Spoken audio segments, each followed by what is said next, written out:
ऐसे नए नए सॉन्ग्स या कुछ पुराने songs, what ever. I wish. बहुत गैप हो गया है, लेकिन आप लोगों के रूटीन में गैप नहीं है। आपने उसमें क्रिएटिविटी और बाकी सब चीजें कंटिन्यू रखी है। एम आई राइट? यस। वाह, thank you. Thank you for being divine mother and continuing and sustaining your enthusiasm. Okay. अभी एक ऐसे ही ट्रिक आया माइंड में, ये इसका पार्ट नहीं है पर मैं हीलिंग भी करती हूँ तो मुझे ऐसे ही माइंड में आया। तो आप बेबी के लिए, इसके पहले मैंने आपको होमवर्क दिया या नहीं दिया, आई डोंट रिकॉल, कि आपको अपने बेबी के लिए कुछ ब्लेसिंग्स लिखने हैं। आप लोगों ने लिखे हैं इसके पहले? बताया था मैंने स्टार्टिंग में, ठीक है।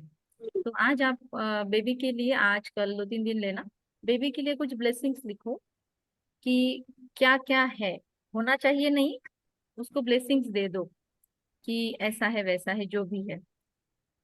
ब्लैंक पेपर लो एक पूरा, उसके ऊपर आपको लिखो कि परमात्मा की कृपा से और प्योर ब्लेसिंग से, यूनिवर्सल ब्लेसिंग से, पेट के अंदर जो बेबी है मेरे, उसको फिर सारे 1 2 3 4 5 6 ऐसे ब्लेसिंग्स, कि वो बहुत स्वस्थ है, मस्त है, तंदुरुस्त है, उसका बर्थ बहुत अच्छे समय होने वाला है, जो भी आपको भेजा था ना, तो वो सब चीजें तो ऐसे उसके अंदर डालो। मैं आज या 2-3 दिनों में मैं एक कोशिश करती हूँ आपको ऑडियो भेजूं। आप लोगों ने वैसे जो गर्भ संस्कार का मेडिटेशन बनाया था वो सुन लिया है, 2-3 बार तो सुना होगा, हाँ। प्रैक्टिस किया। आपने उस पे से खुद की कमेंट्री बनाई या वो प्रैक्टिस कर रहे हो? नहीं, उसका तो आप खुद कमेंट्री की, कमेंट्री नहीं बना। अच्छा, आप खुद की कमेंट्री बनाओ।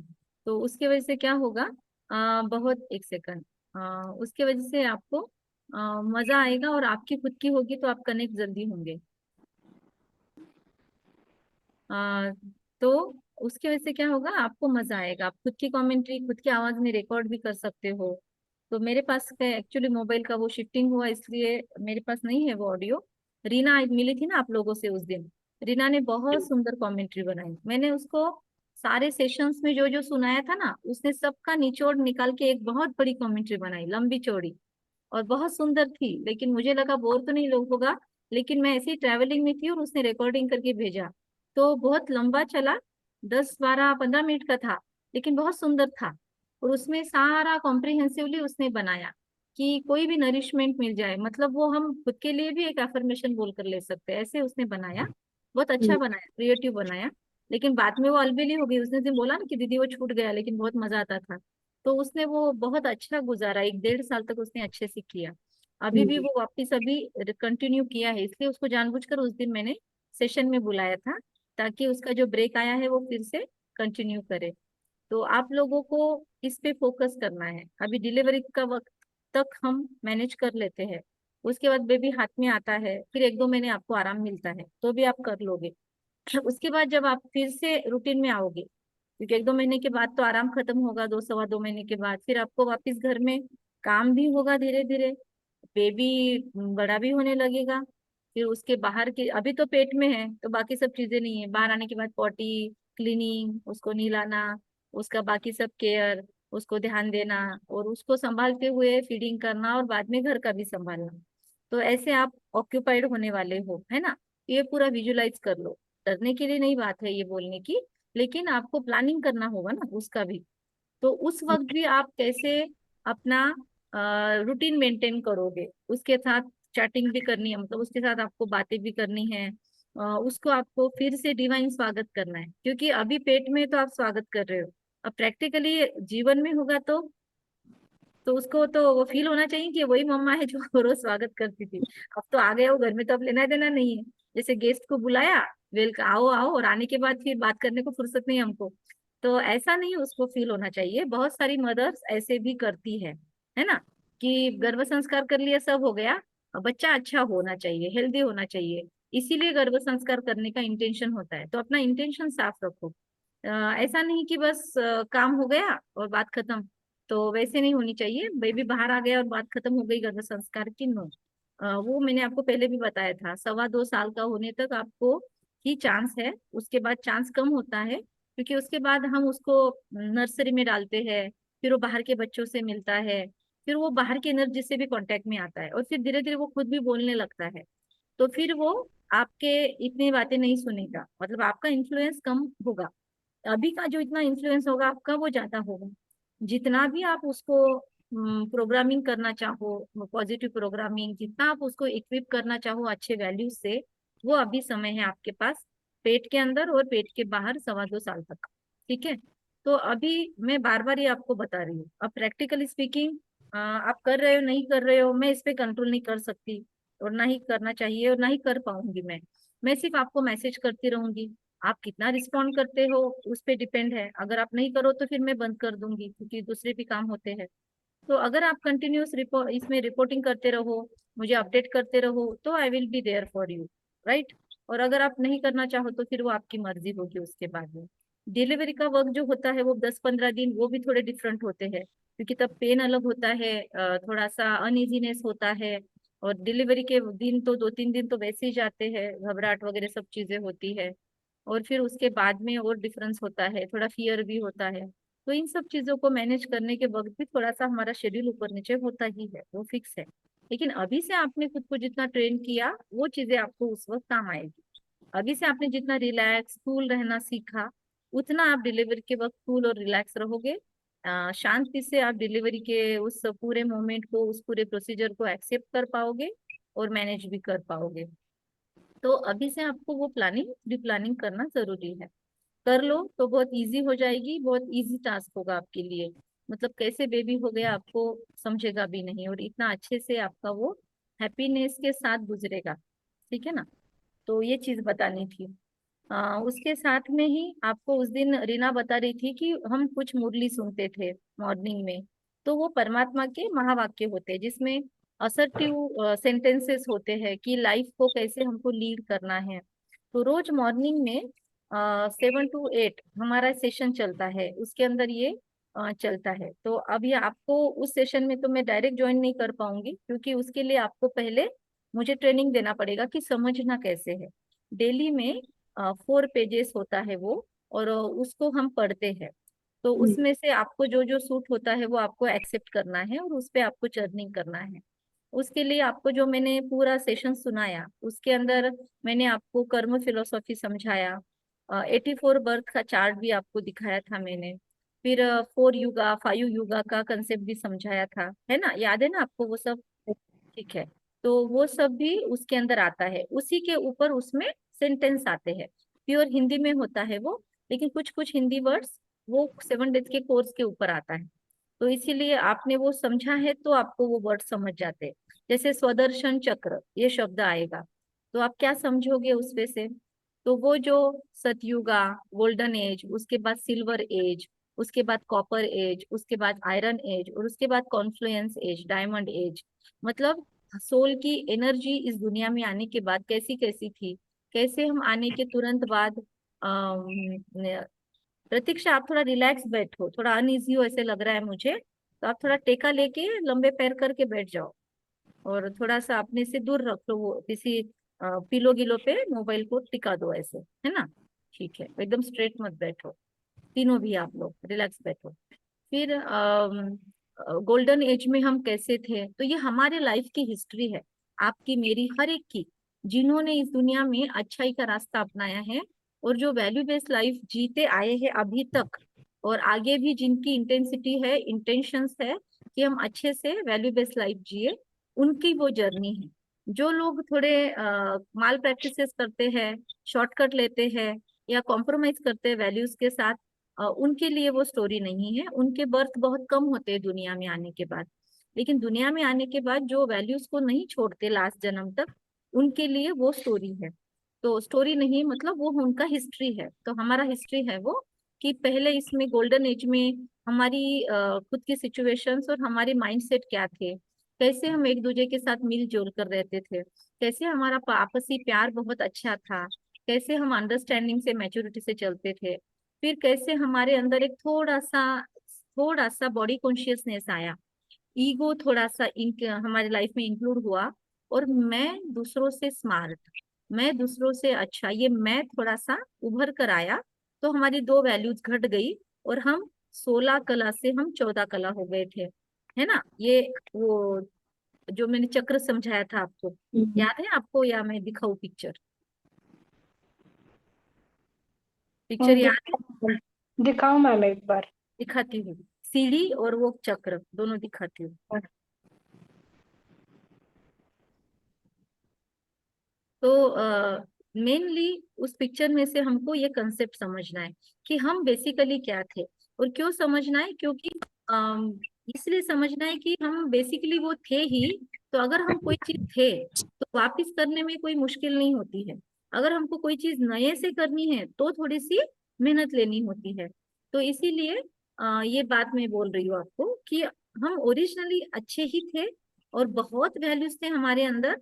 तो इसलिए हमको वापिस से लाइफ की मुश्किलों में वैल्यूज को एक्सेप्ट करना पड़े या वैल्यूज को लेकर चलना पड़े, थोड़ी दिक्कतें सहन करनी पड़े, तो प्रैक्टिकली वो हमारे लिए कोई नई चीज नहीं है। हमने बहुत बार किया है, वैल्यूज से कॉम्प्रोमाइज करने वाले लोगों को बहुत बार डील किया है हमने। हमने बुरे लोगों के साथ बहुत बार अच्छाई से डील किया हुआ है। हमने अपनी डिग्निटी को बहुत बार संभाल के रखा हुआ है। तो ये चीज कोई नई नहीं है। और अभी हम मदर है, तो मदर के रूप में जब हम बेबी को ये सिखा रहे हैं, तो ऑब्वियसली बेबी के लिए आपका रुतबा बहुत ऊंचा होगा।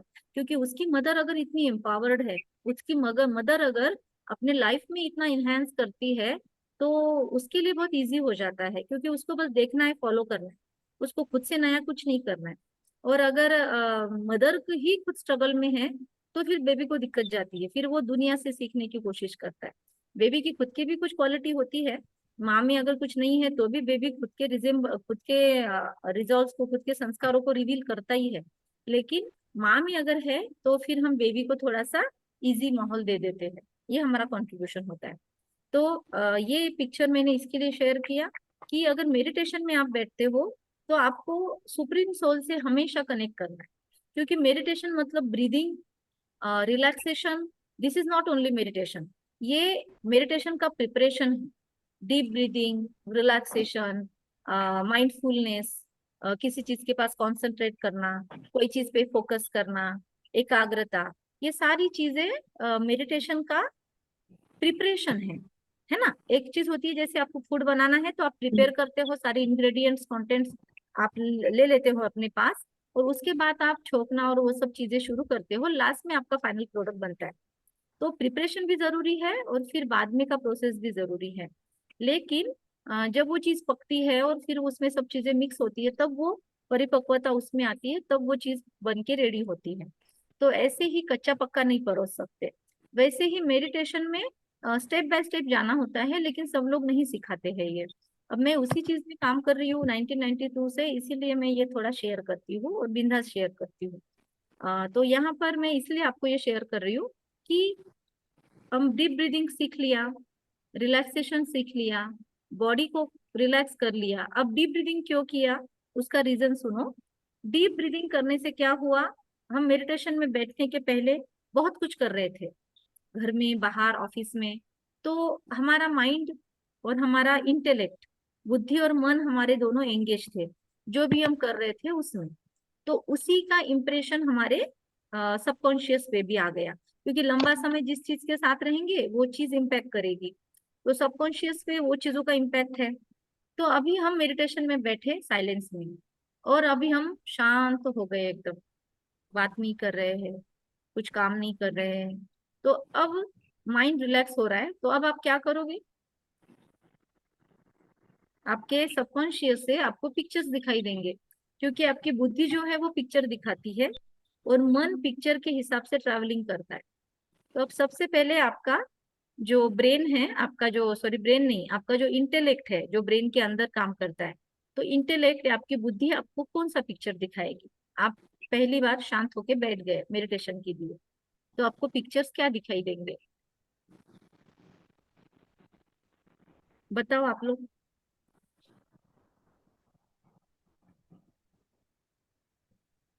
जो बहुत चल रहा है दिमाग में, मे बी उसके बारे में हम सोचने लग जाए।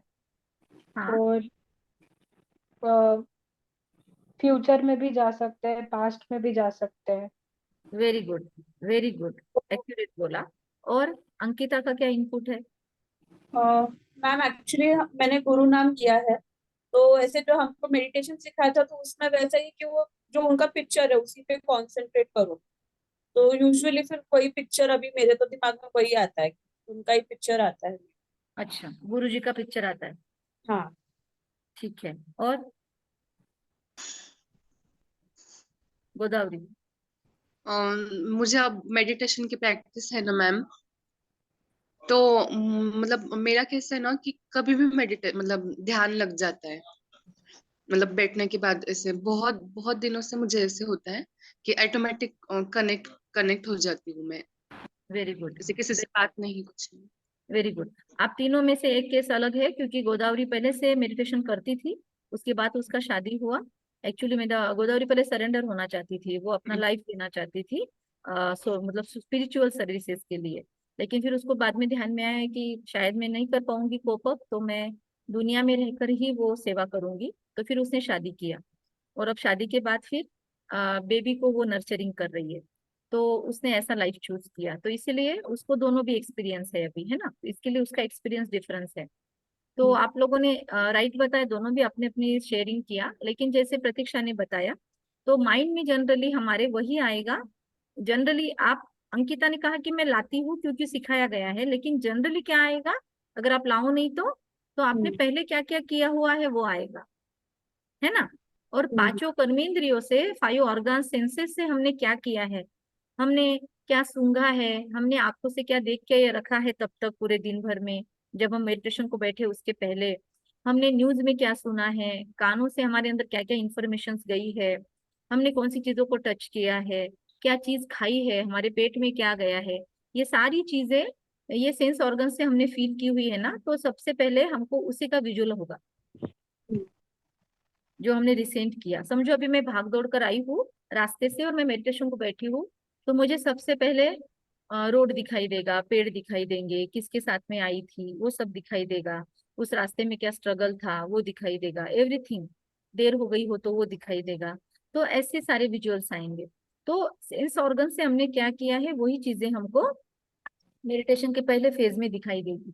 उसमें थोड़ा स्ट्रगल जाएगा, अरे मैं तो मेडिटेशन को बैठी हूँ ये सब नहीं देखना है, फिर वो सब आपको हटाना पड़ेगा। फिर नहीं, गुरुजी ने बोला है कि उनका पिक्चर विजुलाइज करना है, तो फिर उन गुरुजी को हम याद करने की कोशिश करेंगे और उन पर कॉन्सेंट्रेट करेंगे। लेकिन अब गुरुजी भी एक इंसान है ना। तो इंसान को हम याद करेंगे तो उनके वैल्यूज हमको याद आएंगे। लेकिन उनके भी कोई गुरु होंगे, उनके गुरु के भी कोई गुरु होंगे, और लास्टली वो ह्यूमन बीइंग है, उनसे ऊपर में वो सुप्रीम एनर्जी है जिसको खुद का बॉडी नहीं है। तो अल्टीमेट तो वो है। लेकिन वो हमको इसलिए बोलते हैं कि आप गुरु पे कंसंट्रेट करो, क्योंकि उनको लगता है कि इनकी कैपेसिटी कम हो सकती है, दुनिया में रहने वाले लोग हैं, हम तो सन्यासी है, तो इनको कैसे बोले हम इतना हाई लेवल का मेडिटेशन, तो इनको इजी टास्क दे देते हैं। इसीलिए वो हमको कोई शब्द दे देते हैं, कोई मंत्र दे देते हैं, या कोई इमेज दे देते हैं कि इस पे कंसंट्रेट करो। तो उनका गलत नहीं है, लेकिन हम सीख सकते हैं। जनरली कैपेसिटी है हमारी, और वो परमात्मा बताता है। बाकी इंसानों को लगता है कि कैपेसिटी इंसानों की कम है, लेकिन परमात्मा जानता है इंसान की कैपेसिटी अनलिमिटेड है, क्योंकि हम उसके बच्चे हैं, और वो अपने बच्चों को भली भांति एक्नोलॉज भी करता है और उनको एनालाइज भी कर सकता है। तो परमात्मा ने बोला कि आप कर सकते हो खुद को चैलेंज, और घर में रहते हुए ही कर सकते हो, जंगलों में जाने की जरूरत नहीं है, संसार निभाते हुए कर सकते हो। तो इसीलिए मेडिटेशन के अंदर हम जब बैठते हैं, तो पहले फिर रिलैक्सेशन इसलिए किया जाता है कि बाकी सब बातों से आपका फोकस कहाँ गया, आप बॉडी के एक एक पार्ट को देख रहे हो, तो आपका पूरा ध्यान किधर है, वो पार्ट में, वहाँ क्या चल रहा है। फिर ब्रीदिंग की तरफ कर रहे हो अगर आप, तो आपका ध्यान ब्रीदिंग में चला गया, तो ऑटोमेटिक इधर उधर की चीजें जो दिमाग में आने वाली थी सबकॉन्शियस की, वो हट गई, मन को कुछ काम मिल गया, और वो हो गया सांसों पे एकाग्र। फिर वहां से कंसंट्रेट कर सकता है यहाँ पे, और फिर वो कंसंट्रेट करते करते उसका फोकस बाहर से अंदर आ गया। देखो, मतलब ऐसे फैला हुआ है, तो आपने उसको थोड़ा सा कंसंट्रेट कर लिया, अब आपके लिए टास्क इजी हो गया। बहुत सारा पसारा फैला हुआ है, उसको समेटना, और एक जगह सारी चीजें हैं, फिर उसको छांटना, डिफरेंस है ना दोनों में। अब आप आ गए अपने बॉडी के नजदीक, बॉडी में से भी आप नाक के नजदीक गए, फिर उसमें भी आप सांसों के नजदीक आ गए, फिर उसमें भी आपको ओमकार वगैरह कोई मंत्र दे दिया तो आप उस मंत्र पे कॉन्सेंट्रेट हो गए। तो ध्यान में आ रही है आपकी चीजें? You are focused now. अभी वहां पे फोकस होने के बाद फिर आप खुद पर कंसंट्रेट कर रहे हो। राजयोगा मेडिटेशन में ये प्रोसेस है। उसके बाद आप यहाँ पे खुद को सोल समझकर अपनी एनर्जी पे कंसंट्रेट कर रहे हो। अब उसके बाद आपकी वैल्यूज क्या क्या है? 7 वैल्यूज याद है जो हमने स्टार्टिंग में लिया था? थोड़ा मैं ब्रशिंग कर रही हूँ।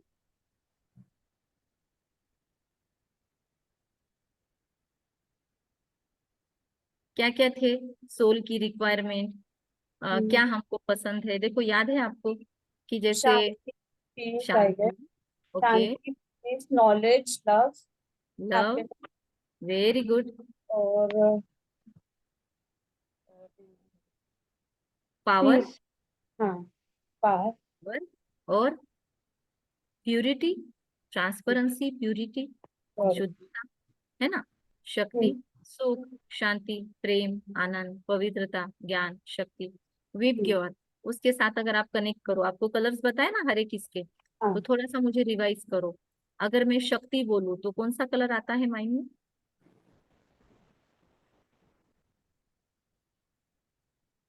बोलो Godavari. Red red. Red colour. And मैं प्यूरिटी बोलूं तो कौन सा कलर आता है माइंड में? ब्लू। नहीं, प्यूरिटी का ऑरेंज कलर है। वाइट। अच्छा। आप चाहो तो लिख लो, ये नोट्स ले लो, नोट्स लेके बैठे हो तो ठीक है। पावर का कलर शक्ति, और उसका चक्रा है आपने मुझे रिप्लाई नहीं किया था, वरना 7 चक्रास का आपका लेना था मुझे सेशन, पर मैं भी घूम रही थी और आपने भी कुछ बोला तो वो रह गया। तो 7 चक्रा में मैं बस शॉर्ट में आपको एक बार बताया भी था। पावर, मूलाधार चक्र, कलर रेड, 3 चीजें लिखोगे आप। चक्रा, कलर, और उसका वैल्यू।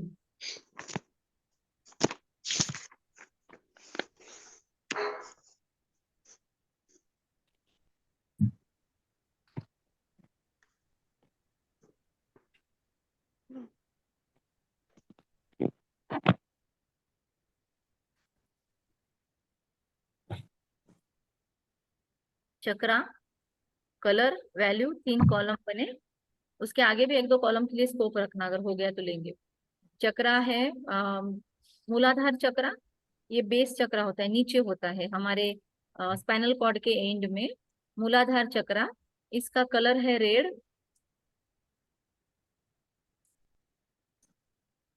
और इसका वैल्यू है पावर।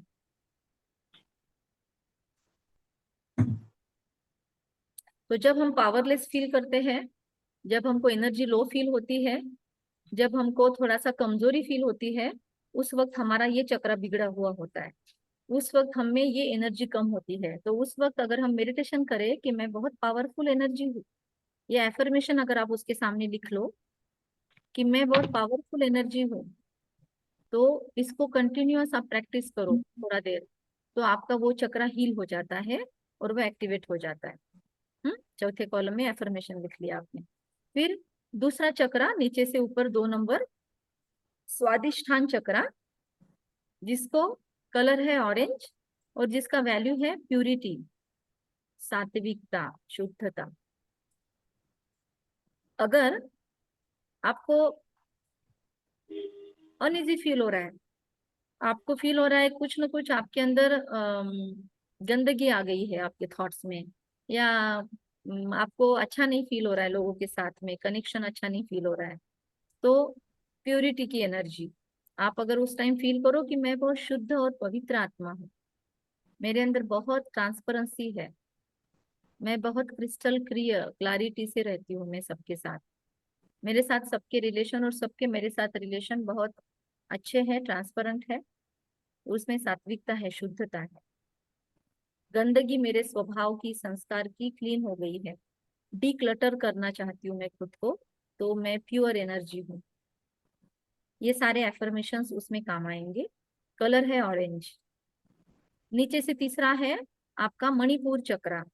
मणिपुर चक्रा ये आपके नाभि के, नेवल के थोड़ा सा ऊपर होता है, 3 उंगली, उसका कलर होता है गोल्डन येलो, और उसका वैल्यू है सुख, हैप्पीनेस। जब बहुत सैड फीलिंग होती है, जब अनहैप्पीनेस फील होता है, रोने की इच्छा होती है, तब ये चक्र बिगड़ा हुआ होता है आपका। तो इसीलिए उस टाइम पे हम एफर्मेशन अगर फील करें कि मैं बहुत हैप्पी हूँ, अब अंदर से दुख फील हो रहा है, आपको रोने की इच्छा हो रही है, लेकिन आप अंदर से फील करते हो उस टाइम अपोजिट कॉन्ट्रास्ट वाला फीलिंग कि मैं हैप्पी हूँ, मेरे अंदर बहुत खुशी की एनर्जी है, और वो खुशी की एनर्जी इस अनहैप्पीनेस से लड़ रही है और उसको खत्म कर रही है। I am very happy energy, मैं बहुत ग्लोरियस हूँ, मैं बहुत खुश हूँ। लाइफ में जो कुछ है ना, मैं उसमें कंटेंटेड हूँ, मेरे पास सब कुछ है, मैं भरपूर हूँ। देखो आपका पेट भरा हुआ है तो हमको कहीं पे भी नजर नहीं जाती, और आपका पेट भरा हुआ नहीं तो आपको लगता है ये खाऊं वो खाऊं, ये लूं वो लूं, है ना। और अगर आपका पेट भरा हुआ है तो आपको कोई भी दूसरी चीज में इंटरेस्ट नहीं जाएगा, ना शॉपिंग में, ना खाने पीने में, और ना ही किसी और चीज में आपकी जान अटकेगी, क्योंकि सेटिस्फैक्शन, कंटेंटमेंट इसका वैल्यू है। और अगर अंदर से हम खाली है तो फिर हम बाहर उसको भरने की कोशिश करते हैं। अंदर में हैप्पीनेस नहीं है, शॉपिंग कर, ये वो चीजें में हम ध्यान डालते हैं। तो इसलिए मैं बहुत हैप्पी हूँ, आई एम कंटेंटेड, मेरे पास सब कुछ है, मुझे किसी से कुछ नहीं चाहिए। मेरे पास सब कुछ है, मुझे किसी से कुछ नहीं चाहिए। I am happy, I am happiest energy. So इसका कलर आपको समझ गया, वैल्यू समझ गया, नाम समझ गया, मणिपुर चक्र, और कहाँ है वो भी समझ गया, एफर्मेशन भी आ गया। उसके ऊपर का चक्र है जो हार्ट के सेंटर में होता है, दोनों लंग्स के सेंटर में, जिसको कहते हैं इंग्लिश में हार्ट चक्र, अनाहत चक्र ओरिजिनल शब्द है उसका। अनाहत के में अंदर ही आता है अनआहत, जिसको आहत नहीं किया जाए, या जो आहत नहीं होना चाहिए। आहत मतलब हर्ट, हार्ट को हर्ट हम से कनेक्ट करते हैं ना, हार्ट ब्रेक ऐसा पिक्चर निकालते हैं, तो हर्ट नहीं होना चाहिए। तो मैं, जब हम नफरत या हेट ये खुद के लाइफ में यूज करते हैं, तो हम खुद ही सबसे पहले डिस्टर्ब होते हैं, और सामने वाले का भी हार्ट ब्रेक करते हैं। तो उस टाइम हम लव एनर्जी को ब्रेक करते हैं, तो इसीलिए उसका अपोजिट क्या होगा, एफर्मेशन। आप लोग बताओ, अभी मैंने 3 एफर्मेशंस बताए, आप लोग तैयार करो एफर्मेशंस इस चक्र के लिए, जिसका नाम है अनाहत चक्र, और जिसका वैल्यू है लव, और जिसका कलर है ग्रीन और पिंक भी होता है। एफर्मेशन आप लोग बनाओ, मुझे बताओ। और वहां होमवर्क लिख लेना, आपको एक एक के 5 वाक्य लिखने हैं, एक एक चक्र के 5 सेंटेंस बनाने हैं आपको। उसके वजह से क्या होगा, एक थॉट को 5 थॉट मिलेंगे सपोर्ट को, तो वो स्टेबल होगा, आप टिकोगे उस चीज में। एक बार बोल दिया तो आप टिकोगे नहीं। उससे कनेक्टेड वैरायटी 5 थॉट्स बनाओ। बोलो मुझे अभी एफर्मेशन आपका। I am lovable. I am Lovable. Lovable, okay. और इसमें दूसरे का एंगल हुआ कि लोग आपको प्यार कर रहे हैं। और बताओ, ये भी अच्छा एंगल है, पर और भी कुछ एंगल होने चाहिए। बनाओ अपने अपने सेंटेंसेस, जरूरी नहीं आपको एक ही सेंटेंस शेयर करना है, आप एक से ज्यादा शेयर करते हो, कर सकते हो।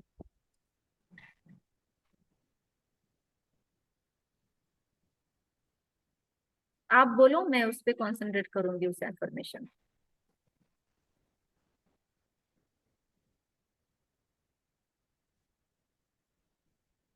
सोचो, बनाओ I फटाफट। love everyone I love everyone, very around. Good. Feel करो उसको, सिर्फ बोलो नहीं, अभी बोलते बोलते फील करो, लिखते लिखते फील करो। प्रतीक्षा।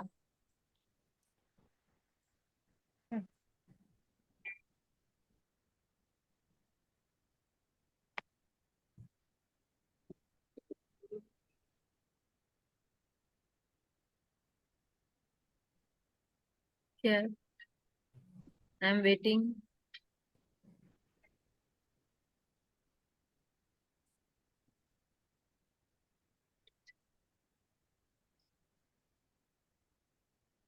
तो बोलो, बात करो जाके बाहर।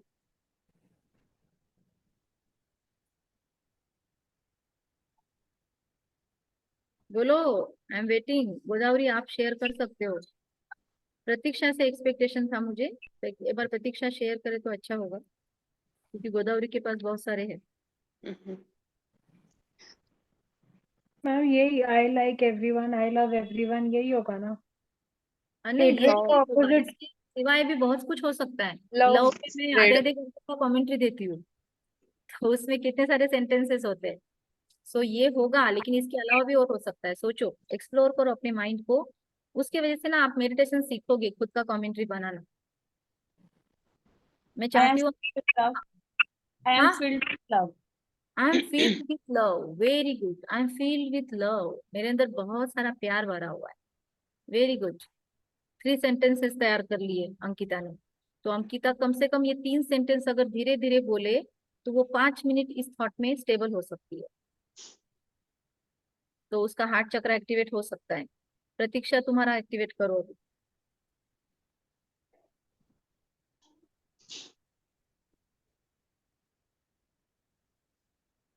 क्यों इतनी तकलीफ जा रही है प्यार के लिए? सोच ही नहीं रहा मैम कुछ। सोचो, क्या उसमें गलत ही होगा? थोड़ा बहुत ट्राई तो करो, जो आता है वो बोलो बिंदास।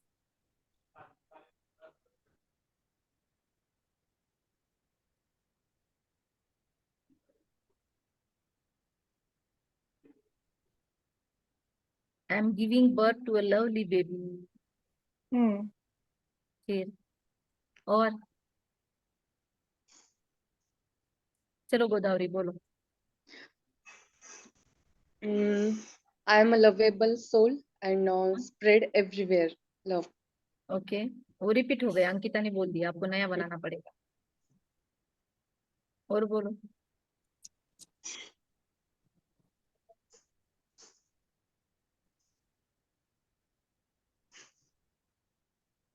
चलो और एक बोलती हूँ मैं। In every unpleasant situation also I react with love. जिनसे, जो मुझे नफरत से रहते हैं मेरे साथ, मैं उनको हम्म। भी बहुत ढेर सारा प्यार दे सकती हूँ।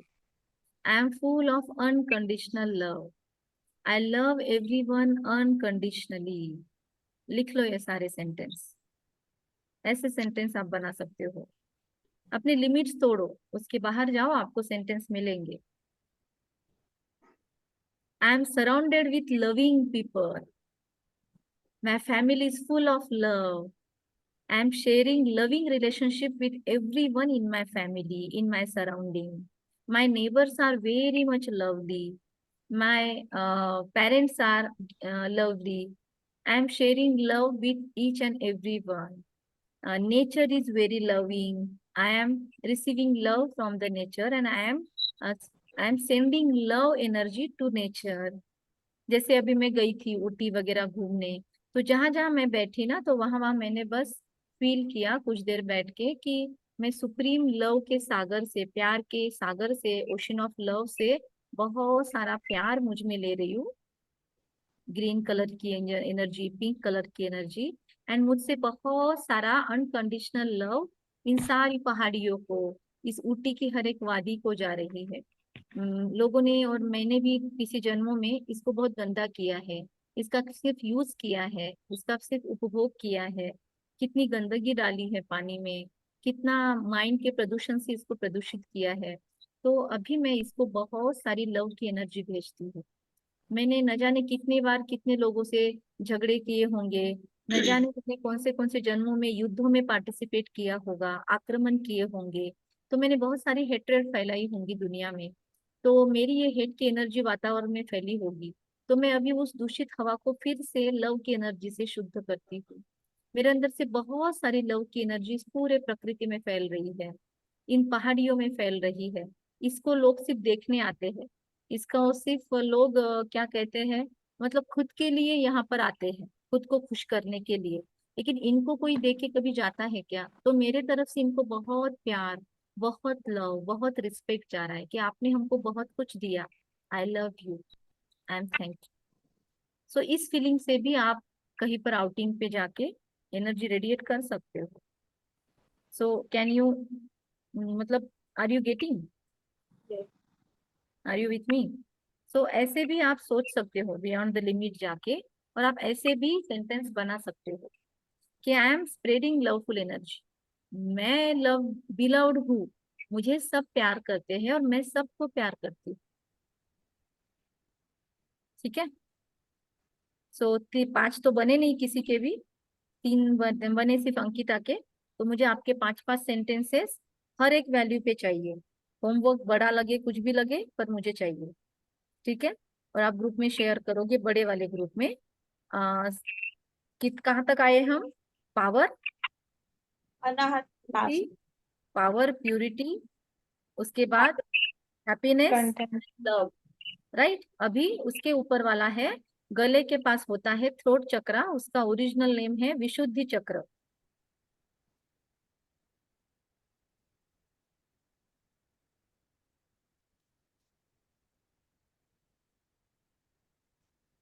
विशुद्धि चक्र ये 5वां हुआ ना। तो विशुद्धि चक्र का ये है वैल्यू है, कलर है उसका स्काई ब्लू, आकाश तत्व। हार्ट का भी आकाश तत्व है, और इसका हवा भी है, क्योंकि हवा और आकाश तत्व मिक्स होता है तभी आवाज निकलती है। तो ये हवा का भी कलर है और आकाश तत्व भी है, स्काई ब्लू कलर। और इसका वैल्यू है शांति, पीस। तो देखो लोग पीस के लिए मौन रखते हैं। मौन कहाँ से रखता है? गले से। आवाज कहाँ से आती है? गले से। सो शांति, पीस। ओके। तो पीस से ये एनर्जी हमारी एक्टिवेट हो रही है। पीस से ये एनर्जी हमारी यहाँ पर अगर हम गुस्सा करते हैं, चिड़चिड़ाहट करते हैं, तो ये ब्लॉक भी होगा, थ्रोट चक्र। ओके। और ये क्रिएटिविटी से भी कनेक्टेड है हमारे। बाकी सब डिटेल तो हम चक्रा हीलिंग सेशन में लेंगे, लेकिन अभी मैं बेसिक बेसिक बताती हूँ आपको जितना गर्भ संस्कार से कनेक्टेड है।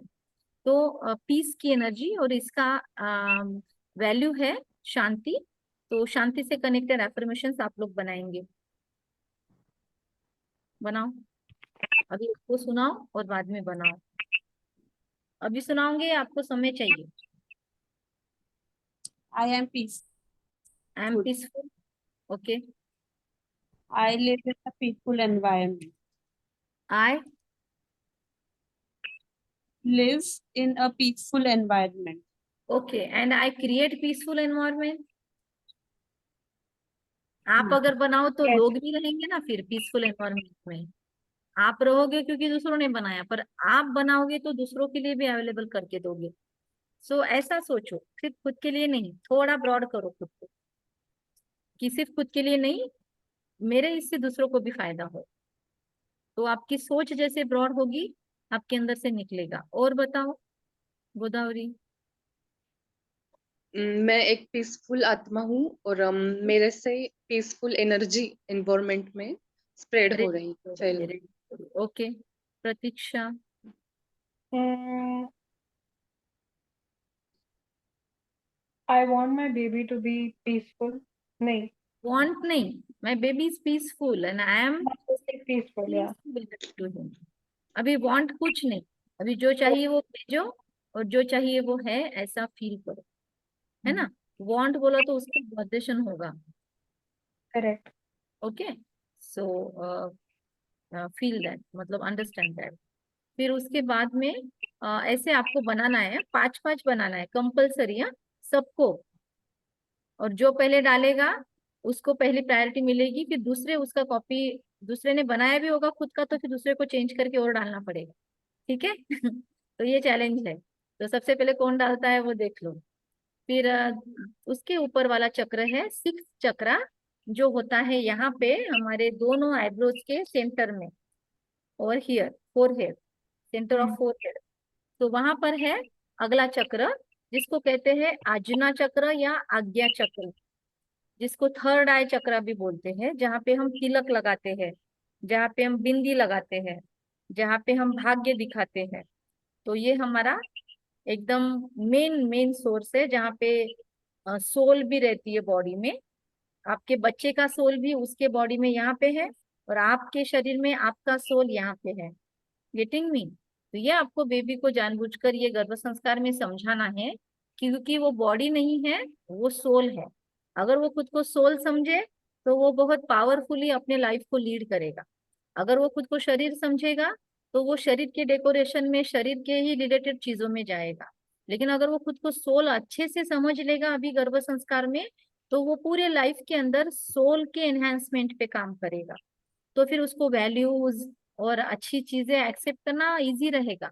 लेकिन जब वो खुद को बॉडी समझेगा तो खुद को हिंदू समझेगा, कभी मुस्लिम समझेगा, कभी कोई ये समझेगा, या फिर वो जो भी सारी चीजें आती है फिजिकल थिंग्स में, कभी खुद को लड़का समझेगा, कभी खुद को यूथ समझेगा, कभी खुद को लड़की है तो वैसे समझेगा। तो उसके सारे एट्रीब्यूट्स फिर कनेक्ट होंगे, अटैच होंगे उसके साथ। लेकिन अगर मैं सोल हूँ, ये उसको बहुत क्लैरिटी आ गई, और बॉडी अलग है, मैं अलग हूँ, तो वो हमेशा उतनी पावरफुली अपने लाइफ को लीड करेगा, क्योंकि उसको मालूम है कि मैं पावरफुल हूँ बॉडी में, मैं सोल हूँ, मैं राजा हूँ। तो मुझे कितना पढ़ाई करवाना है मेरे हाथ में है। बॉडी नहीं डिसाइड करेगा उसको कब रेस्ट करना है, मैं सिखाऊंगा। मुझे कौन से वैल्यूज लाइफ में लाना है, उसके लिए कितना सहन करना है, कितना टॉलरेट करना है, मेरे अंदर पावर है। तो ये सारी चीजों का वो खुद के हाथ में चार्ज लेगा, अगर वो खुद को सोल समझेगा बेबी तो। अगर वो खुद को सोल नहीं समझता है, और वो समझती है, वो बॉडी समझती है, तो फिर वो उन चीजों में ही इंडल्ज हो जाएगी जैसे दुनिया होती है ना। तो फिर उसको फिर एडिक्शंस भी होंगे, डिजिटल हो दूसरा हो, मतलब हमको उसको बहुत ध्यान देना पड़ेगा, सिखाते बैठना पड़ेगा।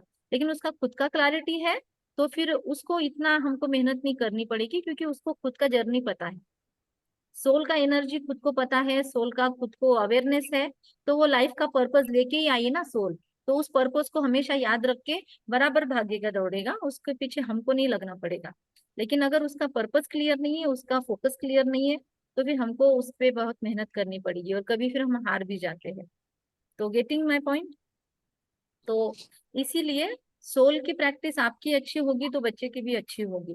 और एक्चुअली आई इंटेंडेड कि फादर भी इसमें इन्वॉल्व हो, लेकिन सारे जेंट्स लोग भाग गए, और सभी मम्मा जी यहाँ पे रह गई। पर आई आई आई होप कि आप लोग शेयर करते हो उनके साथ, और वो भी आपको एक्कम्पनी करते हैं, क्योंकि मैं आपको एक सक्सेस स्टोरी सुनाना चाहती हूँ। हो सके तो मैं उनको कभी बुलाऊंगी ऑनलाइन। मेरे देवर है और देरानी है, तो उनका बेबी, उनकी बेबी रियली डिवाइन बेबी है। क्यों, कैसे है, कुछ को हम बनाते हैं और कुछ ओरिजिनली होते हैं। तो वो बेबी ने जब से उनके बॉडी में, उनके गर्भ में प्रवेश किया, तब से उन दोनों का लाइफ चेंज हुआ। तब से उनके अंदर बहुत ट्रांसफॉर्मेशन आए। मतलब उसकी मदर का नेचर पहले चेंज था, बहुत काफी चेंज था। घर के अंदर भी वो देरानी जिठानी है, और बहुत रिलेशनशिप में क्लैशेस वगैरह सब चीजें होती थी। और वो खुद भी बहुत ऐसा डिस्टर्ब रहती थी। उसके घर में भी कुछ उसके मैटरनल और पैटर्नल फैमिली में भी कुछ इश्यूज थे, तो वो डिस्टर्ब रहती थी। लेकिन ये बेबी जब से लाइफ में आई, पेट में आई, तब से ही चेंजेस स्टार्ट हुए। पहले भी बेबी के टाइम उसने गर्भ संस्कार करने की कोशिश की मेरे पास, पर वो लास्ट टाइम आई। उसको थोड़ा सा फियर था, तो मैंने फिर उसको उस टाइम क्रिस्टल्स दिए थे हीलिंग के लिए, क्योंकि लास्ट 9th मंथ में या 8th मंथ में आई थी। तब मैं उसको ज्यादा क्या सिखाऊंगी, तो मैंने थोड़ा बहुत उसको डिवाइन स्वागत और बाकी सब सिखा दिया। और उसको बोला कि रोज मुरली को अटेंड करती जा, पर वो नहीं कर पाई क्योंकि पेन वगैरह रहता था। तो उसको रेस्ट भी होती थी सुबह। फिर बाद में इस बेबी के टाइम पे इस बेबी ने उसको पूरा कोर्स करवाया, गर्भ संस्कार का कोर्स करवाया, राजयोगा कोर्स करवाया। और तब से उन्होंने रेगुलर वो जो मॉर्निंग का क्लास होता है, वो क्लास भी, स्पिरिचुअल क्लास भी ज्वाइन करना शुरू किया दोनों ने। और दोनों हस्बैंड वाइफ में इतना ट्रांसफॉर्मेशन आया, उनके बिजनेस में प्रोग्रेस हुई, उनके अंडरस्टैंडिंग में ग्रोथ हुई। देवरानी जेठानी का रिलेशन बहुत अच्छा हो गया है अभी। अभी उन्होंने बहुत अच्छा घर भी लिया है, मतलब बहुत बहुत अच्छे लेवल पे वो अभी लीड कर रहे हैं। तो लेकिन बेबी का क्या स्पेशल, तो मैं जब रोज मेरे पास मंडे और थर्सडे ये वेनसडे होता है, जिस दिन मैं सेशन लेती हूँ मॉर्निंग का। तो उस दिन के सेशन में मैं देखती हूँ वो बच्ची रोज उसके गोदी में आके बैठती है, और 1 घंटा वो शांत बैठती है। सोचो, सुबह 7 बजे से 8 बजे वो बराबर उठ जाती है। 7 बजे उठ के आके चुपचाप मम्मा के गोदी में बैठ जाती है। मुझे इधर समझता भी नहीं है कि वो उठी या नहीं, क्योंकि आवाज बिल्कुल नहीं करती है। और पूरी सुन लेती है वो मॉर्निंग की सेशन क्लास। और उसके बाद लास्ट में वो भी रिस्पॉन्ड करती है, छोटी सी है, लेकिन लास्ट में गुड मॉर्निंग, थैंक यू, ऐसा सब शेयर करती है उसकी छोटी छोटी आवाज में, और हम सबको बहुत खुशी होती है। और कभी कभी बोलती है मेरा वीडियो ऑन कर, मुझे सबको देखना है। और सबको वीडियो ऑन करके हेलो बोलती है। और मतलब बहुत ही ब्यूटीफुल है उसका एक्सपीरियंस। और अभी भी उसकी मम्मी का शेयरिंग है कि वो 4 बजे उठाती है मम्मी पापा सुबह, और मेडिटेशन करवाने लगाती है और खुद बैठ जाती है। वो एक लाइट है सिंबल मेडिटेशन का, रेड लाइट, वो उसने मम्मी को लाने लगाया, और वो उसके पास बहुत अच्छे से देखती है। मस्तीखोर भी बहुत है, मारपीट भी बहुत करती है, सबको ओवर पावर करती है, बड़े भाई को पीट निकालती है वो। लेकिन लेकिन बाकी समय में एकदम शांत। अब मैं देखती हूँ बड़े बड़े मॉब्स, जब हमारे पास बड़े सेशंस होते हैं तो हम बच्चों को अलाउड नहीं करते, क्योंकि बच्चे बीच में भागते हैं, आवाज करते हैं। लेकिन ये एकदम फ्रंट में जाके बैठेगी और शांत बैठेगी, और जो स्पीकर होगा उसके पास जाने की किसी की डेयरिंग नहीं होगी, वो उसके पास जाके उससे कुछ न कुछ गिफ्ट लेके आएगी। मतलब ऐसा है। और पूरे इसमें घूमेगी भी तो एकदम सबसे मिल के आएगी।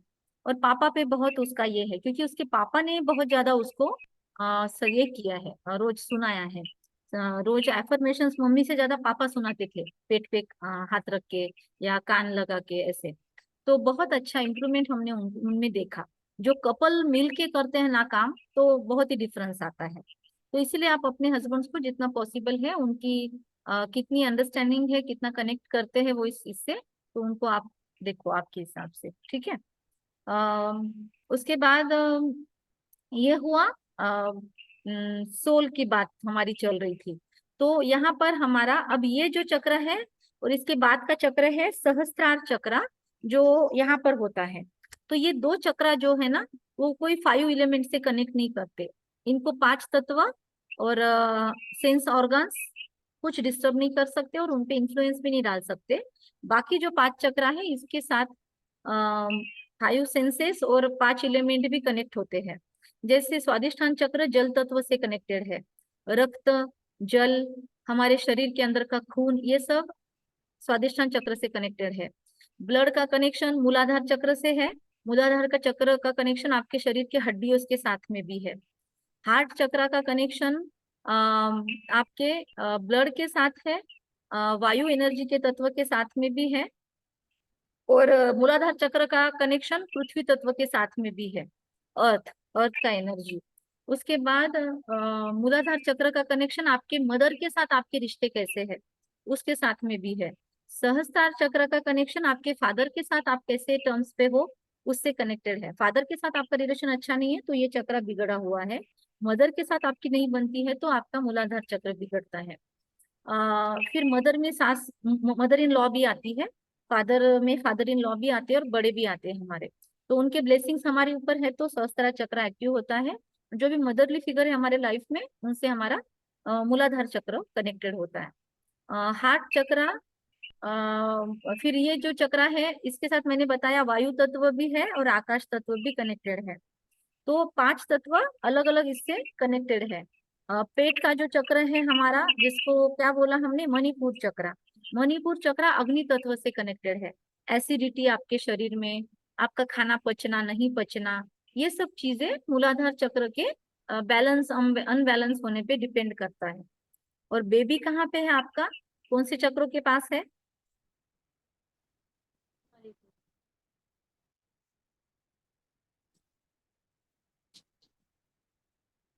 बताओ।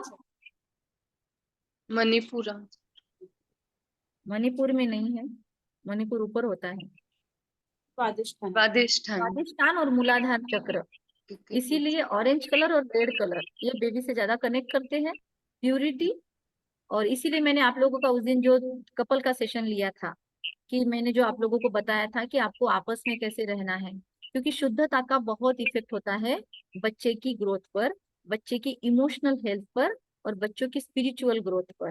कि बच्चा एज में आने के पहले जो आजकल प्रॉब्लम्स हो रहे हैं, एज में आने के पहले पहले बच्चे कुछ भी देखते हैं, कोई भी चीजों की तरफ अट्रैक्ट हो रहे हैं। 4th क्लास के हमारे पास केस है, 4th क्लास के 2 बच्चे हैं जिन्होंने हमको रिक्वेस्ट किया है, मैम हमारे पेरेंट्स को बोलो हमको साथ में रहने दे, लिव इन रिलेशनशिप में रहना चाहते हैं। 4th स्टैंडर्ड के बच्चे, फिजिकल अट्रैक्शन लड़के और लड़की का। सोचो अब इस एज में ये कहाँ से आए? अभी तो उनका पढ़ने का एज है, अभी तो उनका प्योरिटी वाला एज है, पर अभी वो सेक्सुअल अट्रैक्शंस में क्यों जा रहे हैं? क्योंकि इसका सारा कनेक्शन होता है ना, हॉर्मोन्स अभी से बिगड़ रहे हैं उनके। तो सोचो अगर इस वक्त में वो कंसंट्रेशन नहीं कर पाए तो वो स्टडी में ग्रो नहीं कर पाएंगे, क्योंकि उनका इधर एनर्जी जाएगी ना। और स्टडी में ग्रो करना है तो आपकी सारी एनर्जी ये 2 चक्रों में होनी चाहिए। इसीलिए पहले के जब स्टडी होते थे ना तो गुरुकुल सिस्टम में होता था, और ब्रह्मचर्य होता था। मतलब तब तक शादी नहीं होती थी, तब तक उनका स्टडी चलता था गुरु के सानिध्य में। और वो भी घर में नहीं रहते थे, गुरु उनको पूरी मेहनत करवाते थे, लकड़ियां तोड़ने लगाते थे, गुरु की सेवा करते थे। और वहां पर बहुत मेहनत में उनको स्टडी करना पड़ता था। और उनका स्टेमिना भी बढ़ता था, फिजिकल इमोशनल सब कुछ वो स्ट्रांग होते थे। उसके बाद वो फिर गृहस्थ में आते थे, शादी करते थे। उसके बाद उनके बच्चे भी अच्छे होते थे, उनका पूरा लाइफ अच्छा चलता था। और 50 इयर्स का होने के बाद तुरंत फिर वो वानप्रस्थ लेते थे, मतलब घर पे रहते हुए ही रिनाउंस करते थे, मतलब थोड़ा थोड़ा डिटैच होना शुरू करते थे। और 75 ईयर की एज में हमारी पहले की पीढ़ियां संन्यास में चली जाती थी, घर बार छोड़कर अपना राजपाट दे देते बच्चों को और निकल जाते थे। पर आजकल वैसा नहीं, आजकल तो 80-90 के एज में भी लोग बिजनेस करते ही रहते और घर बार नहीं छोड़ते, बच्चों के हाथ में देते नहीं है। सारी है, दोनों तरफ से होता है, बच्चे भी वैसे नहीं है। तो ये सब चीजें क्यों हो रही है? क्योंकि इम्बैलेंस हो रहा है। तो इसीलिए बच्चों को उनकी पूरी एज भी जीने देना चाहिए ना, 25 साल तक तो भी उनका पूरा अपने एजुकेशन पे, अपनी ग्रोथ पे, अपनी गोल्स पे, इन बातों पे फोकस होना चाहिए, न कि दूसरी बातों पे। लेकिन आज हम देख रहे हैं स्कूल कॉलेजेस में क्या हो रहा है ना, हमने अपने भी एज में देखा, अपने भी कॉलेजेस में देखा। क्यों इतने प्रॉब्लम्स हो रहे हैं आजकल? क्योंकि ये हार्मोन्स इम्बैलेंस हो रहे हैं। तो हमारे बच्चों के हार्मोन्स बैलेंस रहे, ये हमारी इच्छा है। तो हमको इन चीजों पर फोकस करना है। और सोचो, आपकी 2.25 साल का कॉन्ट्रीब्यूशन बच्चों की आगे की पूरी लाइफ को कितना कितना मजबूत बना रहा है। तो इतना हम कर सकते हैं, आई थिंक बहुत बड़ा त्याग नहीं है। और माँ बाप को इसीलिए तो बोलते हैं ना कि माँ बाप ही सब कुछ कर सकते हैं, इसीलिए तो इतने बड़े लेवल पे है माँ बाप। तो ये माँ बाप का त्याग बहुत बड़ा त्याग होता है बच्चों के लिए। ओके, चलो तो आज्ञा चक्र। आज्ञा चक्र जो है, एक सेकंड, किसने ज्वाइन किया है? एक सेकंड, किसने ज्वाइन किया है? आकाश, ठीक है। आज्ञा चक्र जो है हमारा, सो आज्ञा चक्र जो है वो कनेक्टेड है हमारी सेंसिबिलिटी से, मैच्योरिटी से। आज्ञा चक्र हमारा कनेक्टेड है हमारे डिसीजन मेकिंग पावर से। हमारे डिसीजन राइट होते हैं, रॉन्ग होते हैं, आज्ञा चक्र हमारा कितना बैलेंस है उस पर डिपेंड है। हमारी विजडम की लेवल, विजडम आप सब लोग जान रहे होंगे, विजडम इस वर्ड को आप समझते भी होंगे, तो मैं इसको एक्सप्लेन नहीं करूंगी। सेंसिबल कितने हैं हम, वो हमारा आज्ञा चक्र समझाता है हमको। आज्ञा चक्र का कलर होता है इंडिगो, या नेवी ब्लू कह सकते हैं हम। तो इंडिगो कलर जो ज्ञान का कलर होता है, इसलिए इंक ज्यादा करके पेन में इंक ब्लू होता है, इंडिगो कलर। तो वो ज्ञान का है, नॉलेज, नॉलेज यहाँ पर है हमारा, नॉलेज का क्षेत्र। और उसका कलर है, उसका पोजीशन बताया, उसका वैल्यू ज्ञान है। और उसका नाम बता दिया आगे तक। तो दूसरा नाम थर्ड आई चक्र भी बोलते हैं, है ना, कि दिख रही है चीजें हमको, लेकिन इससे अलग भी इसका कुछ मीनिंग हो सकता है क्या? जो हम देख रहे हैं उसके लिए हमारा पर्सपेक्टिव क्या है, हमारा एटीट्यूड क्या है, लोगों को हम कितनी एम्पैथाइज होकर देख सकते हैं, लोगों के दुख को हम कितना समझ सकते हैं। मेरे साथ अगर कोई गलत तरीके से बिहेव कर रहा है, तो वो खुद कौन से पेन से गुजर रहा होगा, उसको लाइफ में ऐसा कुछ हुआ होगा उसके साथ, इसीलिए उसने ऐसा रहना तय कर दिया लाइफ में। कोई देखो चिल्ला के ही बात करेगा, उसको सिंपल चीज आप बताओ वो झुंझलाहट से ही बात करेगा। आप उसको समझाने की कोशिश करो, वो एकदम से हाई टेम्पो में बात करेगा। वो प्यार से शांति से रिस्पॉन्ड ही नहीं कर सकता, वो हमेशा दूसरों की गलतियां देखेगा। तो हम देखते हैं ऐसा कैसा है। पर लेकिन अगर हमारा थर्ड आई एक्टिवेटेड है, हमारे अंदर विजडम एक्टिवेट हुई है, तो हम डायरेक्ट रिएक्शन नहीं देंगे। हम उसके शूज में उतर कर देखेंगे कि ये ऐसा क्यों कर रहा है, इसके अंदर क्या पेन है, या इसके लाइफ में ऐसे कुछ ट्रॉमास हुए हैं 100%, तभी इसका नेचर ऐसा हुआ है। तो ये एम्पैथी जो होती है, sympathy is different, empathy is different. Sympathy मतलब क्या, आप रो रहे हो, मैं भी रो रही हूँ आपके साथ, और फिर उसके बाद मैं आपके एनर्जी से हट गई, फिर मुझे कुछ लेना देना नहीं। ऐसे होता है ना, हम किसी के घर पे कोई डेथ होती है तो हम जाते हैं, वहां पे थोड़ा देर हम शोक व्यक्त करते हैं, फिर वापस हम अपने लाइफ में होते हैं, हम बाहर आके गोलगप्पे भी खा लेते हैं, है ना, ऐसा हम देखते हैं। मैंने कितने फ्यूनरल्स में देखा, वहां जाके फ्यूनरल्स अटेंड करके आए और फिर इधर अच्छे हाहा के लगा कर, टहा के लगा कर खाना खाना शुरू है। तो कितनी देर आप में वो रहा, लेकिन सामने वाले का दर्द आप समझ पा रहे हो क्या, उसको एम्पैथी कहते हैं। कि आप नहीं दर्द में जा रहे हो लेकिन आप सामने वाले का दर्द समझ रहे हो, तो वो काउंसलिंग की स्किल्स में हमको जरूरी होता है। वरना मैं आपकी काउंसलिंग कर रही हूँ और मैं ही दर्द में चली गई तो मैं एक दो काउंसलिंग के ऊपर कर नहीं पाऊंगी। तो वो एम्पैथी होता है, समझा, सिंपैथी और एम्पैथी। तो एम्पैथ है जो होता है वो एम्पैथी आज्ञा चक्र में होती है इंक्लूडेड। आज्ञा चक्र अगर हमारा कमजोर है या डीएक्टिवेटेड है या ब्लॉक है तो हम लाइफ में विजडम को ग्लो नहीं कर पाएंगे, विजडम को ग्रो नहीं कर पाएंगे। अगर आज्ञा चक्र एक्टिवेट करना है तो उसके लिए एफर्मेशन है, मैं नॉलेजफुल एनर्जी हूँ, मैं ज्ञान से भरी हुई हूँ, I am full of wisdom, I am full of divine wisdom, I am sensible. Colour उसका इंडिगो। तो ये कलर्स क्यों बताए आप लोगों को, जब आप मेडिटेशन में बैठते हो तो वो सुप्रीम एनर्जी से, जिसका फोटो मैंने आपको दिखाया स्टार्टिंग में, उससे वो कलर की एनर्जी आपको खुद में भरनी है। पहले तो आपको आज का सेशन सुनने के बाद आई थिंक आपका थिंकिंग स्टार्ट हो चुका होगा कि मेरे में कौन से लैक्यूनास है, मुझे कौन से चक्र पे काम करना है ना। मैंने वैल्यूज बताए, अब इसके अपोजिट होगा तो वो उसका निगेटिव ट्रेट है जिससे वो ब्लॉक होता है। तो आप पहले अपने ढूंढ लेना और किस पे काम करना है तय करना। 7 डेज में एक एक चक्र को टारगेट कर दो कि आज इस चक्र पे काम करूंगी, आज इस चक्र पे काम करूंगी। तो अगर मूलाधार चक्र पे काम करना है तो उस दिन रेड कलर का ड्रेस पहनो, रेड कलर का फूड कुछ है तो वैसा खाने की कोशिश करो, उस दिन रेड कलर की एनर्जी को विजुलाइज करो, मेडिटेशन भी रेड कलर पे करो। ऐसे आप कर सकते हो, राइट। तो ऐसे भी उसका भी फायदा होता है। तो 7 डेज के 7 वैल्यू, 7 कलर, 7 चक्रास। और 7वां है सबसे बेस्ट, सबका बेस, जिसको कहेंगे सहस्त्रार चक्र। हीलिंग की दुनिया में इसको लास्ट चक्र बोलते हैं और पहला चक्र मूलाधार को बोलते हैं, क्योंकि आज दुनिया ज्यादा मूलाधार में फंसी हुई है। अच्छा खाना, अच्छा पहनना, अच्छा पहनना ओढ़ना, फैशन में रहना, बहुत कमाई, बहुत पैसा, ये सारी चीजें मूलाधार चक्र में होती है। तो बिलोंगिंगनेस टू द वर्ल्ड, है ना। तो जो स्थूल चीजें हैं दुनिया में, अर्थली चीजें हैं, उनसे बिलोंग करना, ये मूलाधार चक्र का ट्रेट है। तो आज ज्यादातर दुनिया उसी में फंसी है कि कितना खा सकते हैं, कितना पी सकते हैं, उसी में ज्यादा है, कितना इकट्ठा कर सकते हैं। तो इसीलिए हीलिंग की दुनिया में उसको बेस चक्रा बोलते हैं और वहां से स्टार्टिंग करते हैं।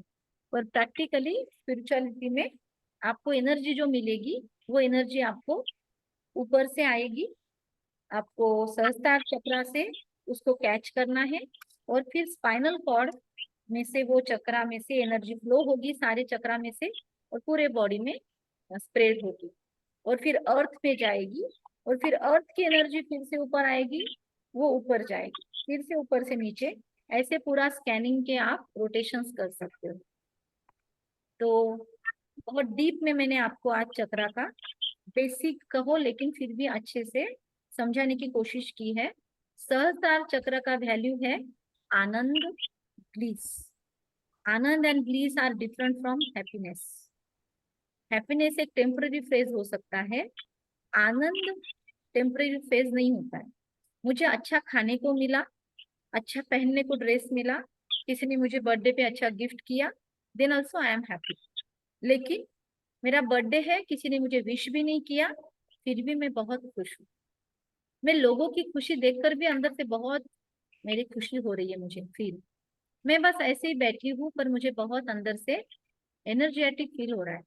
मैं बस परमात्मा के बारे में सोच रही हूँ, मेरे चेहरे पे एकदम खिल रहा है मेरा चेहरा। So that is bliss. मतलब आनंद को किसी चीज की सपोर्ट की जरूरत नहीं होती है। 5 सेंस ऑर्गन से आप कुछ सेटिस्फेक्शन लो, कुछ अच्छा सूंघो, कुछ अच्छा पहनो, कुछ अच्छा पहनो, खाओ, इसकी कोई जरूरत नहीं। आनंद एक अल्टीमेट स्टेज है और हमारे ऋषि मुनि साधु सन्यासी इसी के पीछे भागते हैं या इसी के लिए कितने कितने सालों तक तपस्या करते हैं।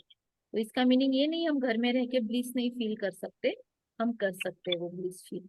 और हमको बेबी को भी वो ब्लिस फील करवाना सिखाना है ताकि वो लाइफ के हर एक सिचुएशन में कोप अप कर पाए। तो ये चीजें हमारे साथ कनेक्टेड है। अभी मैं फिर से आपको पिक्चर दिखाती हूँ और शायद अब आप ज्यादा कनेक्ट करोगे। साथ। तो ये परमात्मा का सिंबल है, सुप्रीम लाइट का।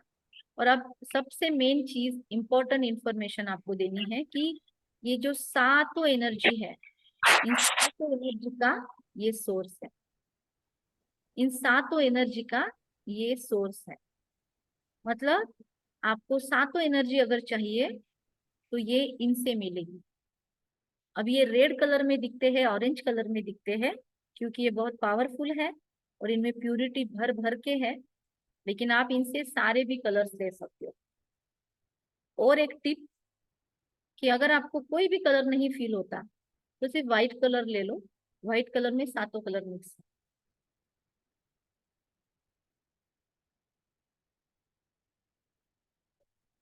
आई थिंक इसका स्क्रीनशॉट आपके पास होगा, नहीं होगा तो ले लो। और कभी बैठ के, कभी नहीं रोज ही बैठ के, ये जो आसपास में सारे रेज है ना, उसमें से क्या क्या लिखा हुआ है वो पढ़ते पढ़ते खुद को कनेक्ट करना उसके साथ। और ये सिंबल देख के, ये मेरे आत्मा का पिता या सोल का फादर है, जिसने हमको इस दुनिया में भेजा है। जैसे आपके बच्चे के आप पेरेंट हो, वैसे हर एक का हमारे में से ये पेरेंट है, ये सुप्रीम पेरेंट है। और इसके जैसी पेरेंटिंग कोई नहीं कर सकता दुनिया में, इसलिए इसको सुप्रीम फादर भी कहा जाता है। ठीक है। सो सुप्रीम फादर क्यों हुआ? बापों का बाप है वो। और उसका पेरेंटिंग ऐसा है कि वो हमेशा आपको देता है, रिटर्न में एक्सपेक्ट नहीं करता कि आप उसको बुढ़ापे में संभालोगे, कुछ नहीं एक्सपेक्ट करता। सेकंड थिंग, अगर आप रोते हो तो ये आपके साथ रोता नहीं है, आप हंसते हो तो ये आपके साथ हंसेगा नहीं कभी, क्योंकि इसको पता है बच्चे जो कर्म करेंगे उस कर्म के हिसाब से वो अपने अकाउंट सेटल भी करेंगे। तो इसीलिए वो वहां पर हमारे साथ होता है कि जरूरत पड़े तो मैं आपके साथ हूँ एज अ मेंटोर, लेकिन आपके कर्मों के जो फल भोगने हैं उसमें मैं कभी इंटरफेयर नहीं करने वाला। तो ऐसी पेरेंटिंग अगर हमारी है तो हम भी बच्चे को बहुत अच्छा ग्रो कर सकेंगे। उसको स्पेस भी देंगे और उसको नॉलेज भी देंगे और उसको फ्रीडम भी देंगे कि अब सब कुछ तुमको दे दिया, अब तुम्हारी लाइफ कैसे जीनी है तुम्हारी मर्जी। लेकिन अगर ये नहीं जमा हमको, तो हम हमेशा बच्चों पे कंट्रोल करने की कोशिश करेंगे कि तू मेरा बच्चा है, मेरे पेट से पैदा हुआ है, तुझे मेरे जैसा ही रहना पड़ेगा। तो ये पेरेंटिंग हम करते हैं, ये नहीं करता। इससे हमने पेरेंटिंग सीख ली तो सबसे बेस्ट पेरेंटिंग है दुनिया की। कोई पेरेंटिंग सेशन करने की जरूरत नहीं। ओके। ये पिक्चर भी आपको दिखाया था। तो हम अभी यहाँ पे हैं, यहाँ से हम आंखों से इसी वर्ल्ड को देख सकते हैं, लेकिन हमको मेडिटेशन में इसके बियॉन्ड जाना है। और यहाँ पर वो रहते हैं सुप्रीम फादर, और हम सभी सोल्स यहाँ पे रहते हैं। बेबी भी हमारे साथ इस सोल वर्ल्ड में कभी ना कभी रहा है। तो इस बेबी का और हमारा सोल वर्ल्ड से कनेक्शन है। अभी वो बेबी के फॉर्म में आपके पास आ रहा है, लेकिन ओरिजिनली वो सोल के फॉर्म में भी आपके साथ कनेक्टेड है। तो ये भी आप याद रखना। फिर ये एक चीज जानना जरूरी है, अभी भले दुनिया में हम सुनते हैं हिंदू मुस्लिम्स, हमको सुनना है सब कुछ, लेकिन हमारे अंदर किसी धर्म के लिए हेट्रेड नहीं आनी चाहिए, क्योंकि सभी का वो बाप है और हम सभी उसी फादर के बच्चे हैं। अभी लोग अपने अपने क्या कहते हैं, रोटियां सेकने के लिए ऐसे भड़काते रहते हैं, लेकिन हमको सभी धर्मों के लिए प्योर एनर्जीज रखनी है, ताकि हम हमेशा एक स्टेबल स्टेज में रहे। अगर हम खुद को किसी धर्म का और किसी इसका मान के बैठे तो हम सबको इक्वल प्यार नहीं दे सकते। और हमको पता नहीं है बेबी कौन से कास्ट से है, कौन से इससे है। तो इसीलिए हमको उस बेबी को भी सब कास्ट को रिस्पेक्ट देना सिखाना है। अपने धर्म में ही रहना है, धर्म उसके लिए परिवर्तन नहीं करना है, लेकिन जिस धर्म में आप जन्मे हो उसका पूरा रिगार्ड रखो और लोगों के भी धर्म का पूरा रिगार्ड रखो। ये भी सिखाना बहुत जरूरी है हमको बच्चे को, तभी हम नई गोल्डन एज के लिए उसको रेडी कर सकेंगे। और यहाँ पे एक डिफरेंस चीज बताई है, शिव और शंकर में डिफरेंस बताया है। तो शायद मैंने इस पे आपका सेशन लिया था। हम शिव जब बोलते हैं तो शिव मतलब सदैव सभी का कल्याणकारी, वो ये है। और शंकर जी उनके बच्चे हैं, लेकिन लोगों ने क्या किया है, अपभ्रंश करके बाप और बेटे को मिक्स कर दिया है, और शंकर जी को शिव बोलने लगे हैं और शिव को शंकर बोलने लगे हैं। प्रैक्टिकल में शिव जी हमेशा अपने बाप के ध्यान में रहते हैं। परमात्मा शिव को किसी का ध्यान करने की जरूरत नहीं है, तो ये बाप और बच्चे का रिलेशन मेंटेन करते हैं। हमको भी ये क्लैरिटी रखेंगे तो मेडिटेशन में हमको शिव बोलने के बाद शिव दिखाई देंगे, शंकर बोलने के बाद शंकर दिखाई देंगे। दुनिया में लोग आपको बोलते हुए सुनाई देंगे, तब आपको रिएक्ट नहीं करना है, आपको खुद के अंडरस्टैंडिंग के लिए मैं बता रही हूँ। और ये था सृष्टि चक्र। तो मैं जो बता रही थी कि गोल्डन एज। हाँ प्रतीक्षा। नहीं मैम, कुछ नहीं। हाँ, ये गोल्डन एज, यहाँ पे देखो मेरा एरो दिख रहा होगा। तो ये गोल्डन एज में हम थे, इस दुनिया में आए थे। गोल्डन एज से त्रेता युग में हमारी सोल उतरी। यहाँ पर हमने 8 जन्म लिए, यहाँ पर 12 जन्म लिए, यहाँ पर हमने 21 बर्थ लिए। आप लिख सकते हो 8, 12, 21 एंड कलयुगा में लास्ट में 42 बर्थ। और अभी जो समय चल रहा है ना दुनिया में, इसको कॉन्फ्लुएंस एज बोलते हैं। कलयुग का एंड और गोल्डन एज का स्टार्टिंग।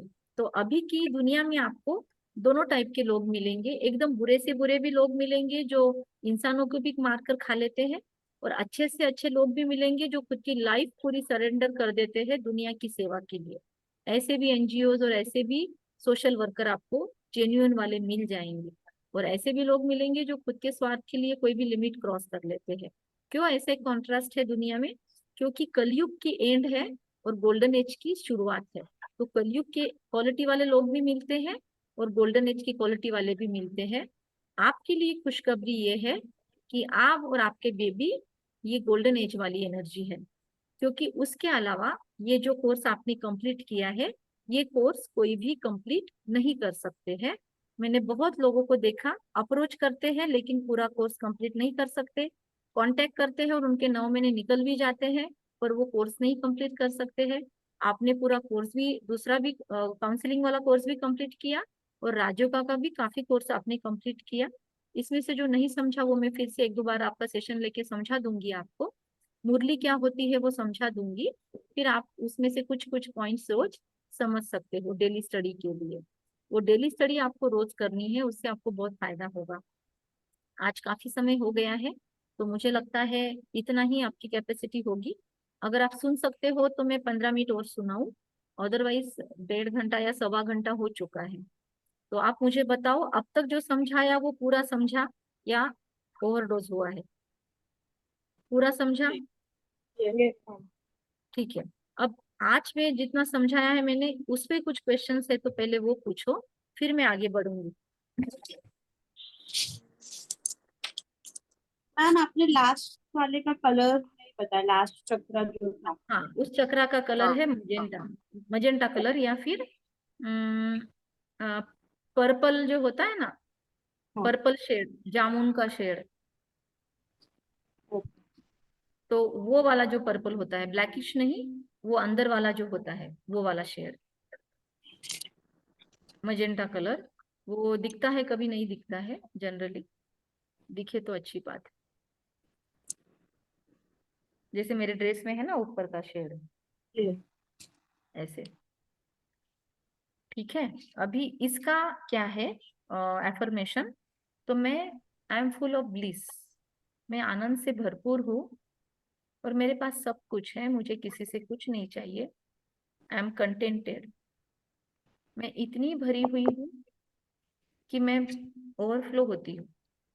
मैं इतनी भरी हुई हूँ वैल्यू से, खुशियों से, ब्लेसिंग से, कि मेरे अंदर से हमेशा सबके लिए ब्लेसिंग्स ही निकलती है। मेरा जन्म ही देने के लिए हुआ है।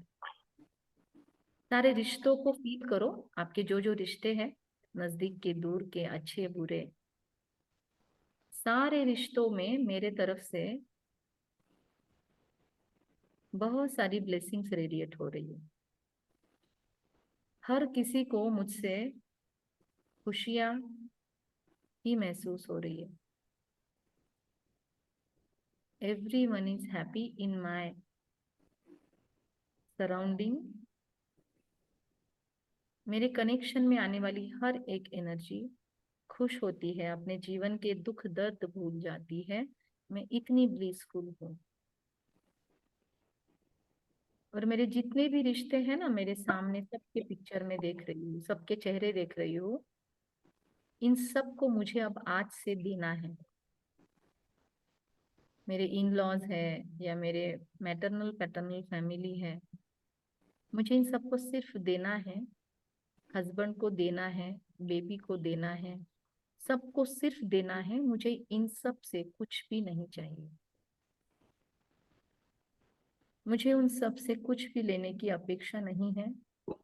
ऐसे भी बिहेव करे, मुझे सिर्फ देना है, बिकॉज आई एम दाता की संतान, दाता। मैं देने वाले दाता की संतान हूँ, तो मेरे अंदर बहुत भर भर कर दातृत्व वृत्ति भरी हुई है। I am a biggest philanthropist. मुझे सिर्फ देना है, मेरा जन्म देने के लिए हुआ है। I am capable of giving, giving and giving. मुझे जो मिलना चाहिए वो सुप्रीम फादर से मिलता है automatic. I am blessed with abundance, optimum है मेरे पास। ये सब मुझे क्या देंगे, क्योंकि इन सब में कुछ ना कुछ खालीपन तो है, और जो खुद खाली है उनसे मैं क्या एक्सपेक्ट करूं। मुझे सबको देना है। मेरा बाप देने वाला है, तो मुझे अब अपने बची हुई लाइफ से उसको रिवील करना है। मैं दाता का बच्चा, राजा बच्चा हूँ। राजा के संस्कार देने के होते हैं। रोज मॉर्निंग में आज से मुझे 5 बार ये थॉट करना है कि मुझे सबको देना है।